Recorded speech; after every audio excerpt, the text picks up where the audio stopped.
These Golden Age stars chose fame over marriage. Discover why these classic actors stayed single for life. Was it career, heartbreak, or Hollywood secrets? Tonight, we're uncovering the untold stories of four legendary actors who captivated audiences worldwide, yet never walked down the aisle. From Cary Grant's complex psychology to Montgomery Clift's hidden struggles, these men chose solitude over matrimony for reasons that will surprise you. First, let's talk about Cary Grant, the epitome of sophistication and charm. Born Archibald Leach in Bristol, England, Grant became Hollywood's most eligible bachelor. Yet despite his romantic screen persona, Grant married 5 times but never seemed to find lasting happiness. His relationships followed a pattern: intense courtship, marriage, then inevitable divorce. Friends described him as charming but emotionally distant, always holding something back. The truth was, Grant struggled with his identity. He once said, "I pretended to be somebody I wanted to be until finally I became that person." But the person he became was a carefully constructed facade. Grant's fear of true intimacy stemmed from his childhood. His mother was institutionalized when he was young, and his father told him she had died. This betrayal created deep trust issues that haunted his relationships. He craved love, but feared abandonment, leading to a cycle of pushing people away before they could leave him. In his later years, Grant found some peace with his 5th wife, Barbara Harris, who was 47 years younger. He finally became a father at 62, but even then, friends noted his emotional walls remained largely intact. Grant died in 1986, having spent most of his life as Hollywood's most charming bachelor. Montgomery Clift was Hollywood's first method actor, delving deep into his characters and bringing an unprecedented emotional depth to the screen. He wasn't just reciting lines, he was living them. His brooding intensity and raw talent quickly made him a star, captivating audiences with his vulnerability. But behind the dazzling facade of fame, his personal life was marked by profound struggle and hidden pain. Unlike his contemporaries, who often presented a carefully constructed image of perfection, Clift never married because he was gay in an era when homosexuality could destroy a career. In 1950s Hollywood, being openly gay was not just career suicide, it was social exile, a complete banishment from the industry and polite society. Clift lived in constant fear of exposure, meticulously maintaining a carefully guarded private life while projecting heterosexual appeal on screen, a performance he had to give both on and off camera. The pressure of hiding his true self, of living a double life, took a devastating toll on his mental and emotional well-being. Friends described him as increasingly isolated and tormented, a man wrestling with inner demons. He began turning to alcohol and prescription drugs as a means to cope with the immense pressure and the constant fear of being discovered. In 1956, Clift's life changed forever in a single, tragic moment. He crashed his car leaving a party at Elizabeth Taylor's house, an event that would leave an indelible mark on his body and soul. The accident left him with severe facial injuries and chronic pain, requiring extensive reconstructive surgery. But beyond the physical scars, it also seemed to break his spirit, dimming the light that had once shone so brightly. The man who had been Hollywood's most promising young actor became increasingly reclusive and tragically dependent on painkillers. Clift's later films showed a man haunted by pain, both physical and emotional, a reflection of the battles he fought within himself. He died alone in 1966 at age 45, never having experienced the freedom to love openly and authentically. His story remains one of Hollywood's greatest tragedies, a brilliant and sensitive artist ultimately destroyed by a society that couldn't accept who he truly was. Clifton Webb was the epitome of sophistication, a Broadway star turned Hollywood icon. He was known for his sharp wit, unparalleled elegance, and impeccable style, both on and off the screen. But behind the polished exterior, behind the carefully constructed persona, was a man devoted to one woman above all others, a woman who shaped his life in profound and lasting ways, his mother.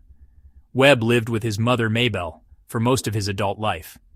Their relationship was extraordinarily close, some would say unhealthily so, blurring the lines of a typical mother-son dynamic. Maybelle managed his career, meticulously overseeing his finances, and carefully curating his social life. She was his constant companion at premieres, glamorous parties, and even on film sets, a fixture always by his side. Friends and colleagues noted that Maybelle was fiercely protective of her son, often interfering, sometimes quite overtly, in his romantic relationships. Any woman who showed interest in Webb had to pass her stringent approval first, and few ever did. She seemed determined to keep him all to herself, fostering a bond that was both loving and, perhaps, a little too binding. Webb, perhaps out of genuine devotion, a deep-seated sense of obligation, or even psychological dependence, never rebelled against her wishes.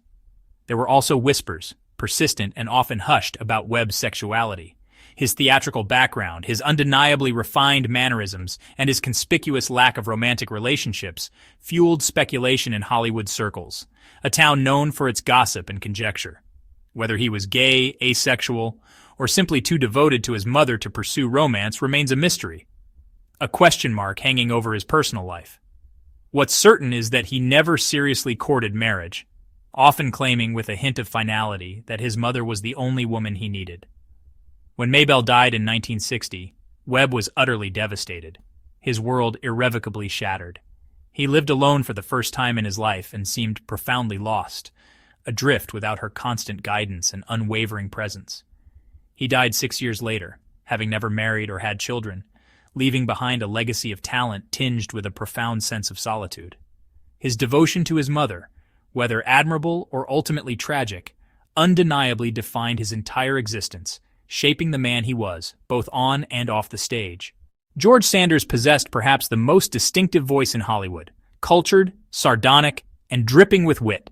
His voice alone could convey a world of weary sophistication. The British actor specialized in playing cads and villains, roles he inhabited with effortless charm and a hint of underlying darkness. But his real-life romantic history was even more dramatic, and perhaps even more complex than any of his films. Unlike our other subjects, Sanders actually married 4 times, a testament to a search for something he perhaps believed unattainable. But his relationships were consistently marked by cynicism, emotional detachment, and a certain world weariness. His wives included actresses Zsa Gabor and her sister Magda Gabor. Yes, he married sisters, though not simultaneously, a detail that speaks volumes about his unconventional approach to relationships. Each marriage unfortunately ended in divorce, with Sanders growing increasingly bitter and disillusioned about love and relationships. Sanders cultivated and developed a philosophy of romantic cynicism that became his trademark both on and off screen.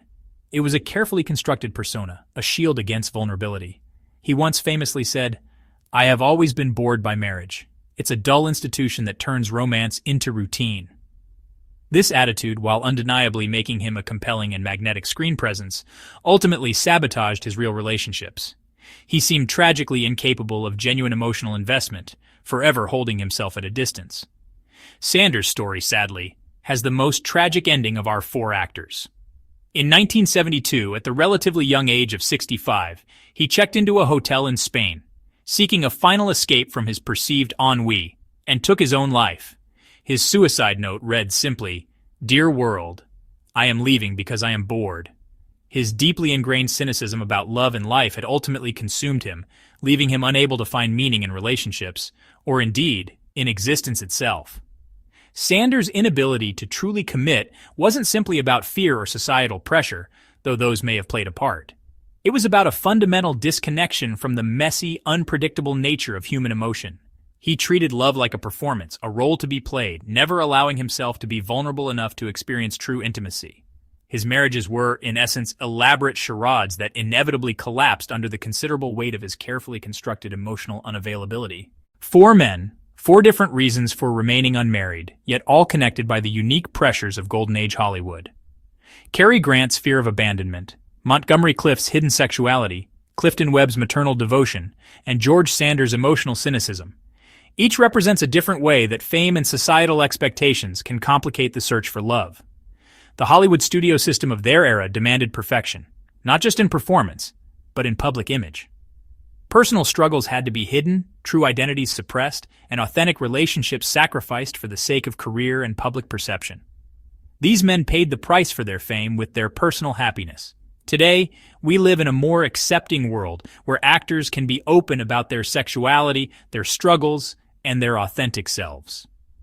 But the stories of these 4 men remind us that behind every glamorous facade, there's often a human being struggling with the same needs for love, acceptance, and connection that we all share.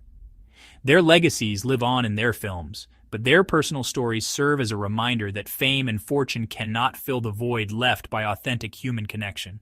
Sometimes the greatest performances happen off-screen, as these men played the roles society expected while hiding their true selves from the world.